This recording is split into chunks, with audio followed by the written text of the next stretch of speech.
Hola Eric, ¿cómo estás? ¿Cómo te ha ido? Hola Leo, muy bien, gracias. ¿Y tú? Muy bien, muchas gracias. Aquí listos para conversar hoy en el canal de Place Branding y Co. Un espacio donde hablamos de temas relacionados con el tema de la promoción de los destinos, de la atracción, de lo que hace posible que los lugares atraigan negocios, atraigan turistas. Y bueno, hoy tenemos un tema muy particular en el que eres experto y que además vas a darle una visión un poco diferente. Desde un punto de vista económico, de desarrollo económico, y que por eso me interesó hablar contigo hoy, y es el storytelling y las narrativas aplicadas a los temas de negocios y economía. Además, pues eres escritor, entonces, pues, muy, muy importante el tema que nos complementa, por supuesto, la visión desde el Place Branding. Hoy tenemos a Eric Bear como invitado especial. Eric es economista de la Universidad de Bochum de Alemania, tiene un PhD de la Universidad de Múnich y además es profesor en el TEC de Monterrey y en la Universidad Internacional de Ciencias Aplicadas de Berlín, donde es el decano de Business en este momento. Eric fue subsecretario de Desarrollo Económico de Bogotá, pero además es escritor, escribe ficción y usa el storytelling para enseñar economía y política pública. Tiene dos novelas publicadas, Perdido en Legalandia, del 2021, y La Matrona, del 2023. Y en su página web escribe pequeñas historias eh, de ficción en inglés. Es miembro, además, de la Asociación Internacional de Hiperpolíglotas y es fan de los idiomas, por supuesto. Entonces, Eric, muchas gracias. Cuéntanos un poco más de tu experiencia en este sentido y bueno, ¿de dónde sale ese amor por los idiomas? Gracias Leo por la invitación. Feliz de estar aquí contigo y con toda tu audiencia. Bueno, el amor de los idiomas realmente nació por la música. Me interesé por entender algunos textos, lo que uno dice la lírica, ¿no? De la música, Uh -huh. y simplemente por curiosidad, no entendía qué quería decir, entonces me ponía como misión entender el idioma antes, aprenderlo, para aprender a ver y a cantar alguna que otra canción, eso que no sé cantar. Entonces eso te va llevando, a, digamos, como joven a buscar otra y otro idioma. Y en algún punto eso ya se detuvo porque pues la vida de adulto llegó, fue mucho más difícil y ya no entraba en los idiomas, pero alcancé a aprender hasta mis, creo que hasta mis 21 fue que los aprendí. Y entre los 15 y los 21, y ya me hice miembro de Hipia y yo creo que hoy en día simplemente los uso para comunicarme con los demás y para leer. Es muy ¿Y cuántos importante eso. idiomas alcanzas entonces a hablar? 7 bien y uno también, 8. Esos son bastantes, qué bueno. Y eso en los viajes y en el tema de de cuando estás conociendo un destino, ¿qué te ha permitido Eso sí encontrar? es, eso sí es esencial. Es decir, tú realmente te metes en el mundo de los demás, que como hablamos en storytelling de world building, ¿no? De construcción de mundos, tú entras y realmente puedes palpar lo que es el mundo de los demás. Un ejemplo de hace, no sé, por ahí unos 7 años, que fui a conocer una fábrica pequeña de quesos. Trabajaba en esa época en este mundo de los quesos italianos y franceses y eso, y los exportaban la empresa con la que estaba Alemania para distribuirlo acá. Y ahí me senté a hablar con la abuela de una amiga y con toda la familia y una comida grande, todos los italianos hablando en dialecto, pero yo había estudiado un poquito el dialecto de ellos también antes de ir. Y Ujú, realmente al conversar con ellos te abre mucho las puertas a quién son ellos como seres humanos. Y ujú. eso, pues, como escritor, te da una visión muy amplia. Es muy bonito porque también te das cuenta que hay unas palabras que no expresan lo que uno expresa en su idioma materno, pero te das Ujú. cuenta que las de ellos sí los pueden expresar muy bien, ¿no? En el alemán hay muchos ejemplos, y en el italiano también hay cosas así, y luego en tu propio mundo te vas construyendo lo que yo siempre le expliqué a mi papá, que es cómo funciona mi cabeza, como bóvedas, bóvedas que están Ujú. interconectadas. Algunas no están interconectadas también, no puedo traducir, por ejemplo, muy bien de griego a ruso, no, como que hay una pared entre las dos, Ujú. pero ellos como que se encuentran en el centro y ahí uno encuentra el sentido de las cosas. Y cuanto más aprendas tú ese idioma de la calle también, más entiendes a las personas, más lo sabes leer y más puedes apreciar. Hay una palabra justamente en italiano que es imedesimarsi, que es meterse, a ponerse en el lugar del otro. ¿Sí? Ujú. Y así vas construyendo como una riqueza cultural que la idea no es que te quedes con ella, la idea es que se la des a los demás también, ¿no? Y creo que como profesor la idea es contar esas historias a los estudiantes y así sucesivamente, no por uno, sino para que ellos también descubran. ¿Esos idiomas han logrado entonces o llevaron a que pudieras interesarte en la forma como se cuentan las historias? porque pues la pregunta que tenía pues era un poco más general de qué es el storytelling y un poco por qué es importante en la comunicación, pero conectándolo con este inicio de los idiomas y esta curiosidad que tuviste, ¿qué tanto es esto, ese aprendizaje de los idiomas te llevó al interés hacia entender cómo se cuentan las historias y después un poco ya hacia nuestros temas, cómo eso puede ayudar a comunicar efectivamente un destino? Cuéntanos un poco. Es una pregunta como muy interesante, porque yo no me la había hecho ni siquiera, pero echando pronto un poquito cabeza hacia el pasado, yo me acuerdo que yo escribía poesía y short stories, historias cortas en inglés, y Ujú, prosa solo podía escribirla en español. Es decir, no me sentía ujú, bien escribiendo historias cortas en español, ni tampoco prosa en inglés. Ahora digamos que estoy experimentando un poquito, pero eso te demuestra ya que hay formas de contar historias, ¿sí? Que se reflejan mucho en, pues, en la esencia misma, pero también en la forma, y esa ujú, forma viene dada por tu experiencia de vida y no es tan fácil, es todo un arte. ¿Sí? Yo ujú, soy muy crítico a veces cuando veo todas estas pues, cosas que me llegan de storytelling, que estoy metido en todos los newsletters y eso. Estas son las sí, 4 cosas que toda historia tiene que tener. Si vas a escribir una historia, tiene que tener estos 8 atributos, estos 3 pasos, etcétera. Sí, en esencia las historias siempre han tenido, digamos que 3 grandes pilares, pero que son el personaje, el setting, es decir, el escenario y el conflicto, que eso de una u otra forma todo lo vivimos, ¿no? En cualquier libro, ujú, cualquier historia interesante, película. Y mira que mi aproximación fue a través de la música. Y cuando tú miras la letra de cualquier canción, pues es una historia. Y ahí ujú, hay historias también para contar. Lo que pasa es que se cuenta de forma mucho más fácil porque riman, es decir, en últimas es poesía. claro. Entonces no estamos muy distantes. Y eso te puede aproximar a conocer esos mundos. Y ahora, tú hablas de place branding, precisamente es un branding de mundos, de world building. Así que todo esto está interconectado de una forma súper interesante.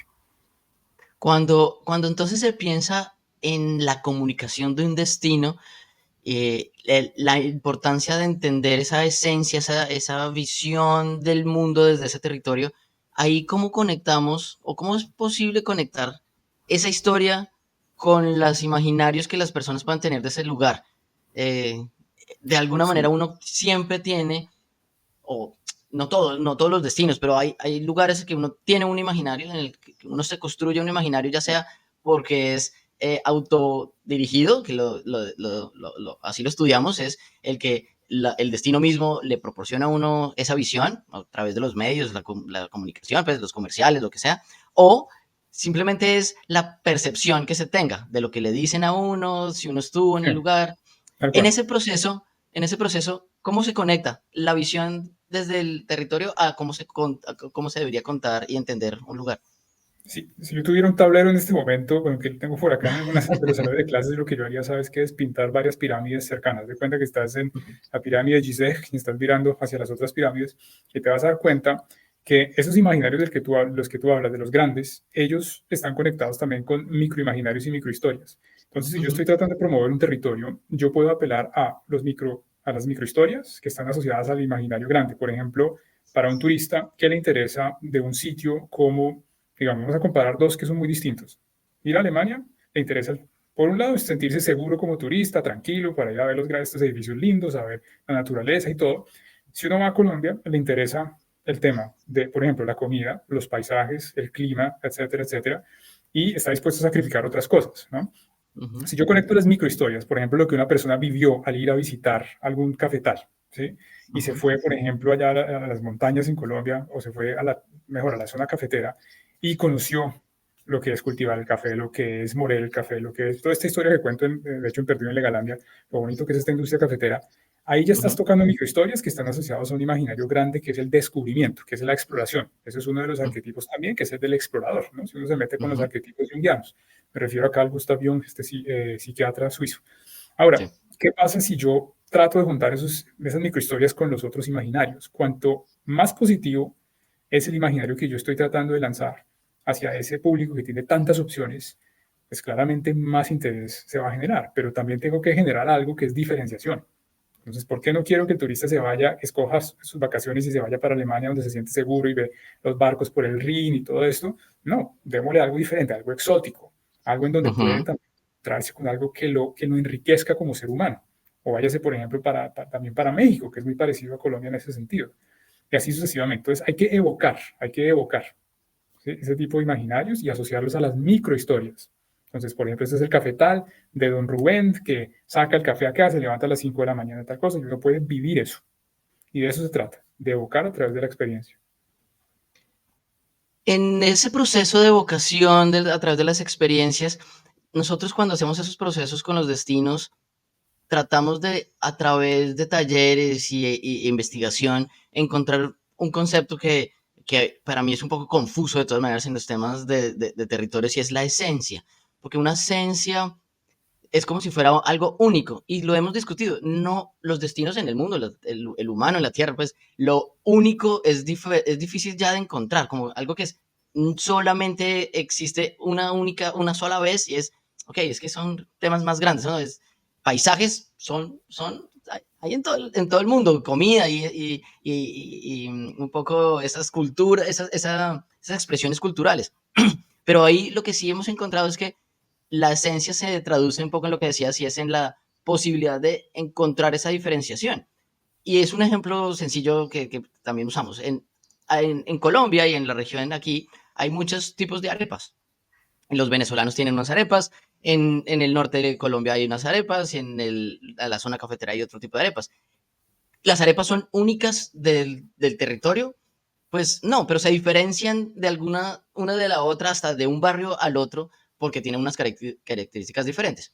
Ahí entonces quiero que me cuentes un poco cómo se encuentra esa diferenciación y si crees que existe algo que se pueda usar como la esencia, lo único de un lugar que se pueda usar para contarlo mejor o crear Oye, una narrativa.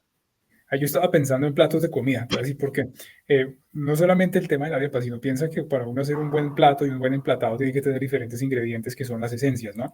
Pero Uh -huh, esas esencias mismas pueden llevar a algo esencial que es ya la receta hecha. Tú puedes tener albahaca, y con la albahaca haces el pesto genovese, que es una cosa increíble, y donde la albahaca de una u otra forma como que se pierde dentro del pesto, y ya el pesto es el que tiene la nueva identidad.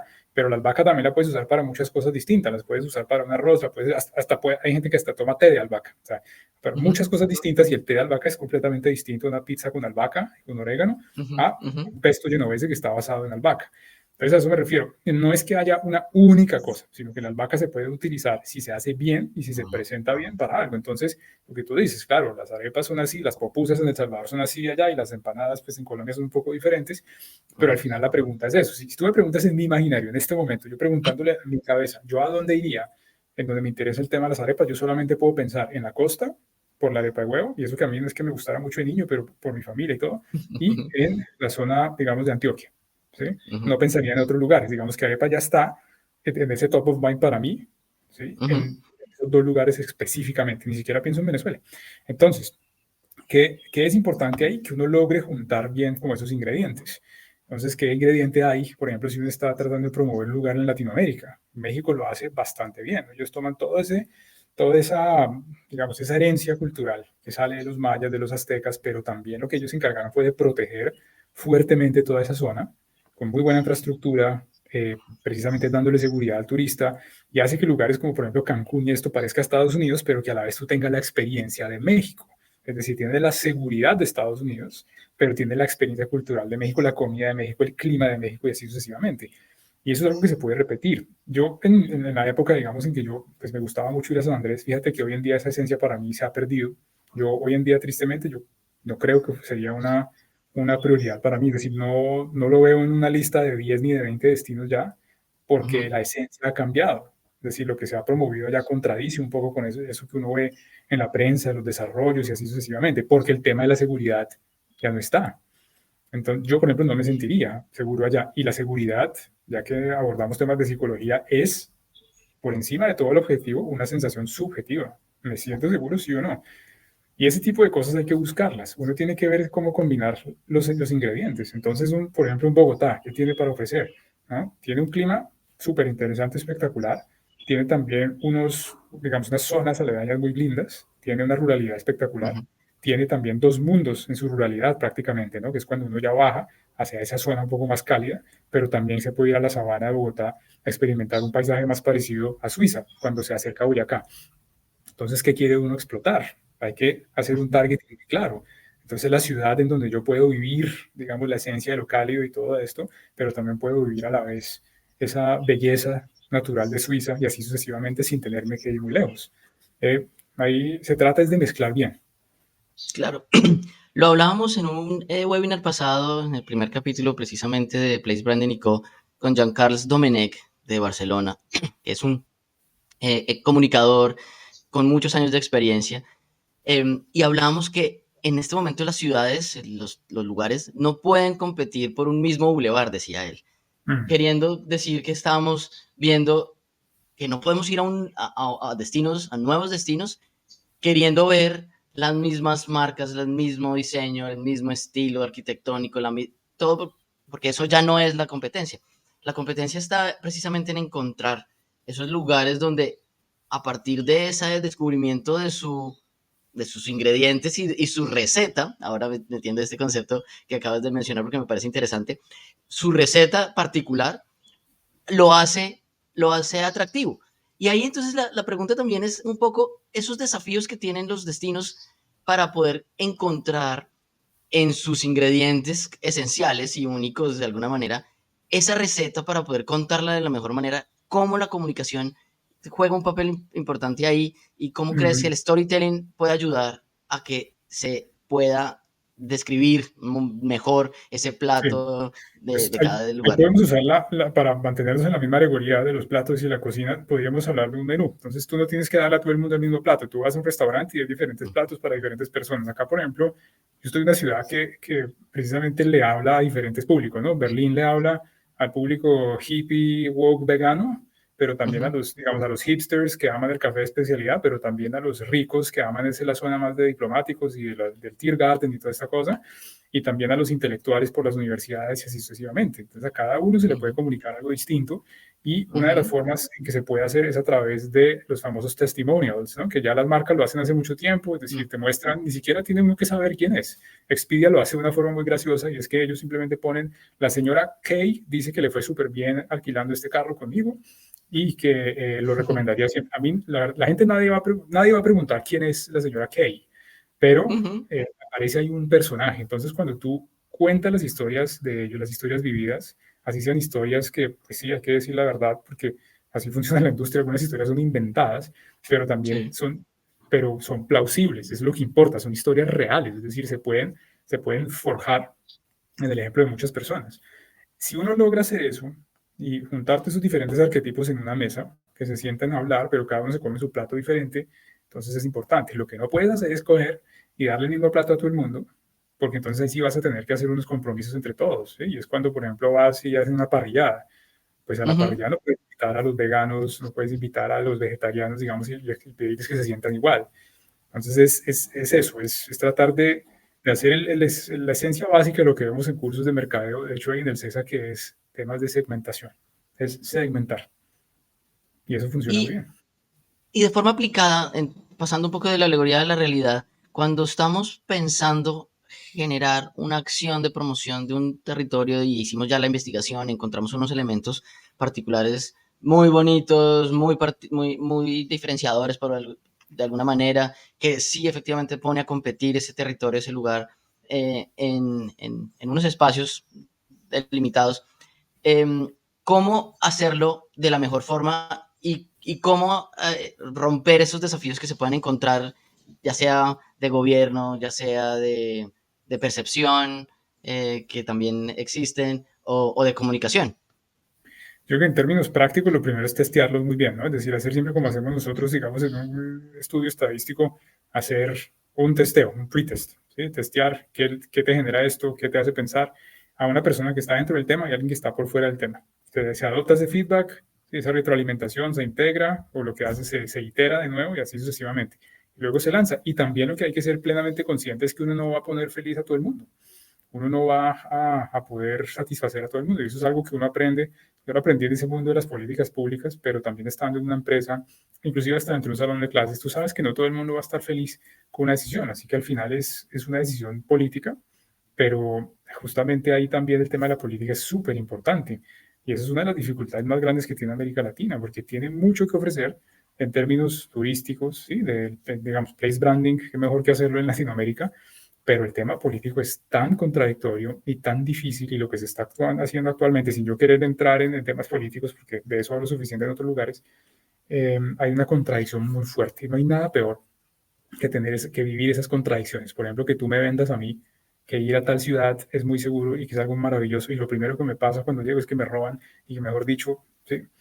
Entonces hay que ser cuidadoso con eso. Listo. El, en este proceso, además, por supuesto, tenemos que tener en cuenta las tecnologías y las tecnologías digitales que están cambiando también esa forma como nos comunicamos y llevamos los mensajes a nuestros públicos objetivos. En ese proceso de contar las historias, ¿qué papel juegan las tecnologías nuevas, todas las redes sociales y todo este tipo de cosas, hasta la inteligencia artificial, y cómo aplicarlas de la mejor forma usando storytelling? Eso se ha visto muy bien ahorita en redes sociales, eso lo vemos en Dirección Estratégica de Mercadeo en el CESA, y es utilizar pues, lo que se viene haciendo hace unos años, que son los Reels, que son los videos cortos, ¿no? Porque es una forma muy sencilla de contar una historia en donde el cerebro hace muy poco esfuerzo, cosa que es muy mala para uno como consumidor, porque el tema de la dopamina está un poco alborotado, porque nuestro cerebro tiende a esa pereza, ¿no? Es algo que ya los científicos lo saben muy bien.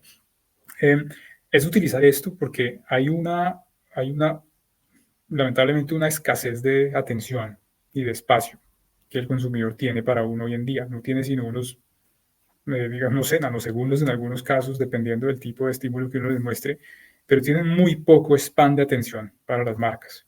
¿Eso qué quiere decir? Que se tiene que generar algo que genere impacto y como pasa en algunas historias, no es esperar hasta la página 150 para ver de qué se trata el libro, sino que hoy en día tiene que ser un poco más rápido, ¿sí? El plot, ese conflicto de la historia tiene que hacerse mucho más rápido y eso se ha visto, por ejemplo, cuando tú miras Netflix o miras alguna de estas, algún material en una de estas plataformas, te das cuenta que la paciencia de la audiencia cada vez es menor, porque cada vez quieren más plot, más conflicto, más escalamiento, y eso pasa en el marco ya de 1 o 2 episodios. Antes pasaba que uno tenía que esperar 4, 5, 6, 7 episodios hasta que uno viera algo sí, de este estallido. Eso ya no es así. Entonces las marcas tienen que aprovechar esto o meterse simplemente a hacer un poco de trend jacking, como dice uno en el mundo este de mercadeo, y precisamente asociarse a esos trends, a esas tendencias que hay actualmente, y pues simplemente tomárselas como si fueran suyas, hacer reels, es decir, videos muy cortos, utilizar gente, sí, influenciadores. Es verdad que en el mundo de los influenciadores hay de todo, hay gente muy buena, hay gente muy mala, como dice un colega mío, el fundador de Realfluencers, hay influenciadores expertos, ¿no? Es decir, gente que sabe de verdad, no solo gente que tiene likes.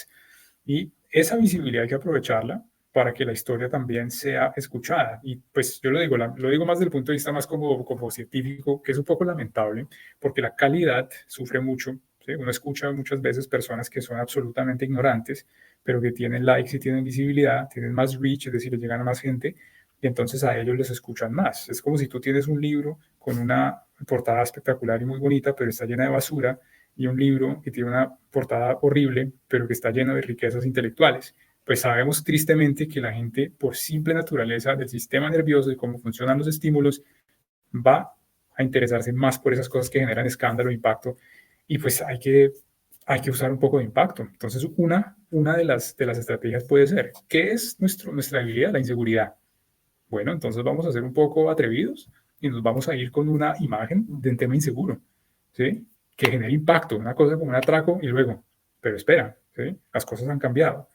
Nosotros te mostramos acá lo que es la realidad. ¿Tá? Entonces genera un efecto contraste muy fuerte, ¿sí? Yo haría algo así, algo un poco más revolucionario, un poco más agresivo, que es lo que yo trato siempre de decir en esas consultorías de storytelling que doy, que bueno, sea un poco más agresivo, vaya y genere ese plot twist que la gente no espera. Sí. Ya el lector no quiere un plot twist en la página 200, sino en la página 2.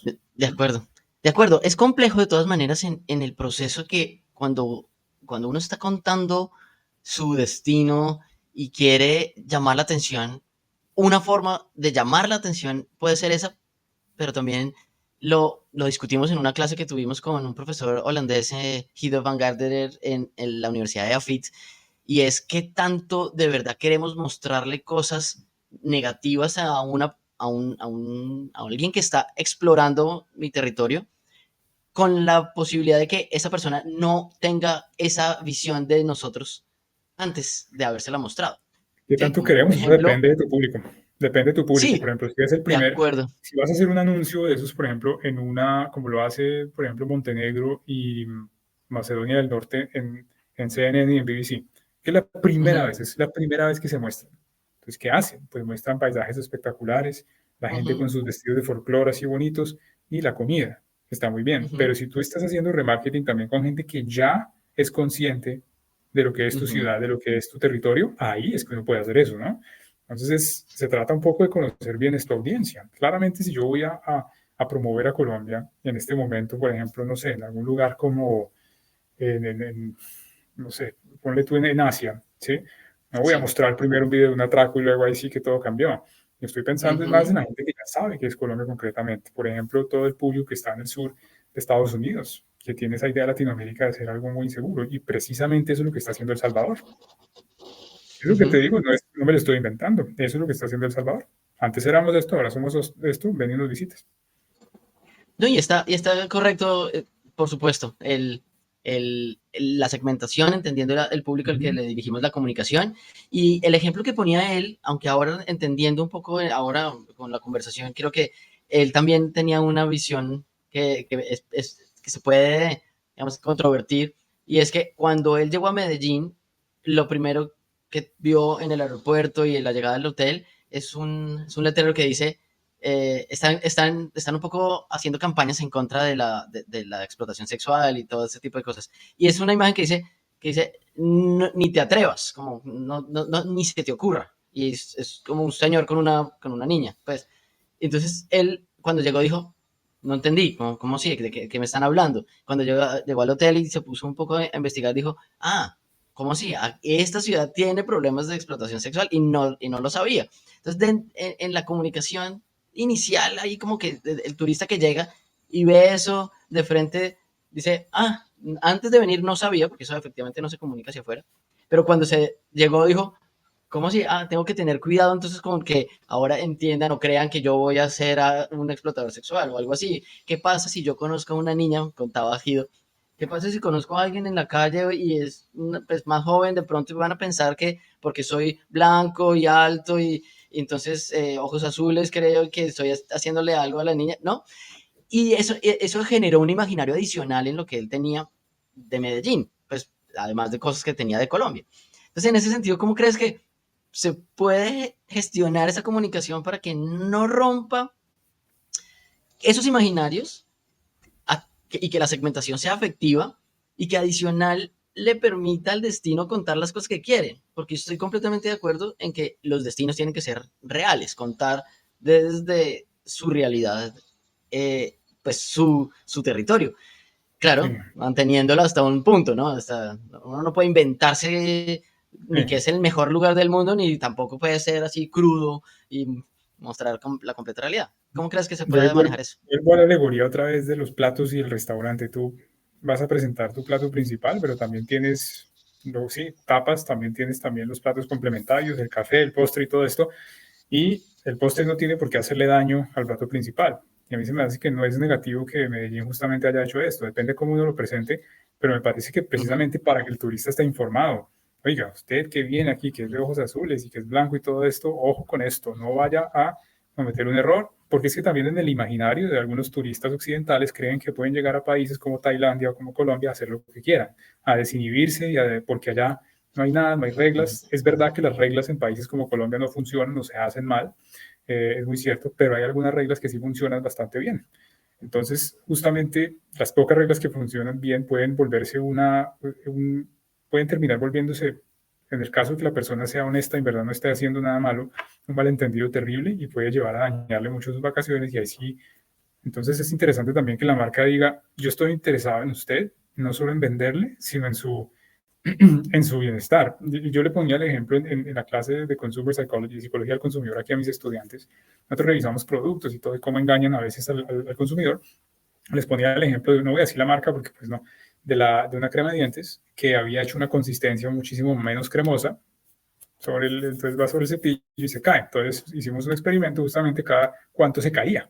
Más o menos en el 30% de los casos la crema se cayó, es decir, hay una pérdida del 30% del producto. A esa empresa, en mi concepto, cuando los grandes desarrolladores de esta supermarca se dieron a la tarea de desarrollar esa crema, ellos, al parecer, no se les pasó por la cabeza el bienestar de uno. Pero yo siento que están pensando en el bienestar de ellos, de Medellín y en el mío, y en el de todos. Me parece que está bien, me parece muy bien, de hecho, que hagan esa campaña en Medellín. Que él también, como es holandés y viene de Ámsterdam, ponía el ejemplo de las últimas campañas que estaban haciendo en el centro de Ámsterdam con unos avisos diciendo, si vienes para eso, no, no, aquí no Devuélvete, es, sí. no, devuélvete, vete. Sí, como, Exacto, yo sí, creo que está sí, muy bien. no tomes, no hagas bulla, si es para eso, no te queremos. Claro, porque hay Y gente que eso en el sirvió imaginario se va bastante a a eso. Amsterdam solo es a fumar, pues, o al Distrito Rojo o algo así. Y eso tampoco le conviene a la ciudad. Ese tipo de turista, ¿qué palabra le puedo poner para sonar diplomático? Pero el turista parasitario no es bueno tampoco. ¿Mm? De acuerdo. Y ahí esa conversación podríamos hacerla después con Hidu, porque él tiene una visión desde el branding como que eso no ayuda a la construcción de la marca, porque le Yo creo que sí ayuda. incluye un proceso como en el imaginario de la negación, pues, de las cosas negativas, más bien. Pero bueno, eso lo Depende podremos de la discutir fuerza con del Hidu. estímulo. Ahí sí, para entrar un poco más en el campo, Ah, ok. depende de la fuerza del estímulo. Tú tienes varios estímulos, por eso yo decía el plato fuerte y de esto. No te metas con el Ujú, estímulo central, ¿sí? Pero si pones una sí, ensaladita al lado, por ejemplo, no sé si a algunos les pasa que no comen cebolla como yo, les ponen ujú, una ensalada ahí al lado con un poquito de cebolla, no pasa nada, no la quitan, para donde le metan cebolla todo el plato principal se daña la cosa, se daña el almuerzo. Todo depende de de la acuerdo. fuerza del estímulo, ¿sí? La permanencia del estímulo luego, y sobre eso, pues, se puede hablar más en temas de psicología de la atención. ¿Mm? Y ahí pasamos a otra pregunta que teníamos preparada y es, ¿cómo se puede integrar entonces ese storytelling en otras estrategias de marketing para que se maximice el impacto? Pues yo creo que eso no hay que inventarse la rueda realmente. Yo creo que es importante que la gente cuente sus historias con testimonios de verdad. Lo hace Airbnb muy bien. Ellos Ujú, cuentan historias, no, que a este se le perdió el pasaporte y el del Airbnb fue y se fue detrás de él en un bus y le llevó el pasaporte y no perdió el tiquete, mejor dicho, sí. Ese tipo de cosas, por ejemplo, y obviamente en los idiomas de mi target, ¿no? Entonces se hace esto en inglés, obviamente yo lo voy a presentar en inglés de Estados Unidos, en inglés británico en Gran Bretaña, y así sucesivamente. ujú, Y yo no puedo presentar exactamente lo mismo en todas partes, a menos de que esté haciendo una cosa muy general, como lo que decíamos ahorita de Montenegro y de Macedonia del Norte. Entonces es usar sobre todo los testimonios de las personas de verdad, cómo les fue, qué fue lo que más les gustó, pero de una forma muy, muy real. Al comienzo tenía miedo, hubo turbulencia en el vuelo, llegué un poquito asustado y luego me di cuenta que mi susto era algo que pues que no valía la pena, ¿sí? Y fui acá y conocí a don Pancho, que mejor dicho, con él comí arepas y luego probé ujú. la cerveza Águila Light y así sucesivamente. Cosas así muy concretas de testimonios que puedan ponerse a través de Reels, a través de cosas que no requieran demasiada atención del público. Si tú lo pones en un libro con un texto largo, nadie lo va a leer. ¿Sí? Entonces depende mucho y claro, usar a los influenciadores, eso sí no hay nada que hacer. Eso sí es psicología pura y dura, eso está más que comprobado. Y por más banal que nos parezcan superficiales algunos, que son ridículos, realmente unos absolutos, Ujú, ujú, no quiero usar más apelativos, pero algunos ujú, lo son, ujú. absolutas irresponsables por las consecuencias políticas que tienen lo que dicen, es algo que es incontestable, que el tema del marketing de influenciadores funciona. No, Eric, creo que hemos podido llevar la conversación hacia unos espacios muy interesantes que darían para mucho más, por supuesto, pero nos da esa visión de que efectivamente cuando se está haciendo acciones de promoción de los destinos, entendiendo sus lugares, sus esencias, incluir elementos de storytelling y como lo decías, uso de historias cortas, reels, personajes, testimonios, también con la visión que le diste desde el principio de que el idioma es importante para no solamente poder comunicarnos con esos grupos objetivos, sino entender desde su fondo su cultura, sus Sí, exacto, intenciones, sus totalmente. gustos, porque eso creo que también es importante para el que está haciendo promoción. Si quiero atraer desde un lugar, pues Sí, también tengo que saber cómo lo piensan, cómo ven el mundo, y eso de los idiomas creo que también nos da digo, una idea de alguna manera. No sé si quieres con algún cuento cerrar esta conversación y bueno, darles un tip de el uso del storytelling para contar los destinos. no cuento. Pues bueno, sí, había una vez una montaña lejana donde había mucha niebla y en esa niebla había un sueño que nació en una pequeña casita que no se veía de lo lejos. Y sucede que había un niño que se enamoró de la montaña, de sus atardeceres, y bajaba al pueblo, y un día llegó y se encontró con que la casa había sido destruida. Se fue llorando, se fue triste, y se fue a otros parajes más allá. Y desde allá, alguien le regaló un telescopio para mirar siempre a esa montaña, a esa casa. Y él se dio cuenta que extrañamente había unos animalitos y otras personas que poco a poco iban construyendo la casa, pero se daba cuenta que algo faltaba. Entonces lo que hizo fue un día correr, a pesar de todo lo que pasó, lo mordieron perros, mejor dicho, lo trataron de atacar, y él llegó otra vez y se dio cuenta que necesitaban de él para reconstruir esa cabaña. Y de eso se trata. Si las personas que se van de esos destinos, no vuelven a ayudar a reconstruirlos, nunca van a ser lo que fueron en un comienzo y no van a poder brillar así como esa casa brillaba en ese atardecer. Eric, muchísimas gracias por el tiempo y por los conocimientos. Y bueno, sigan sintonizados con este canal donde seguiremos conversando en temas adicionales que acompañan en la gestión del place branding en el mundo. Muchas gracias.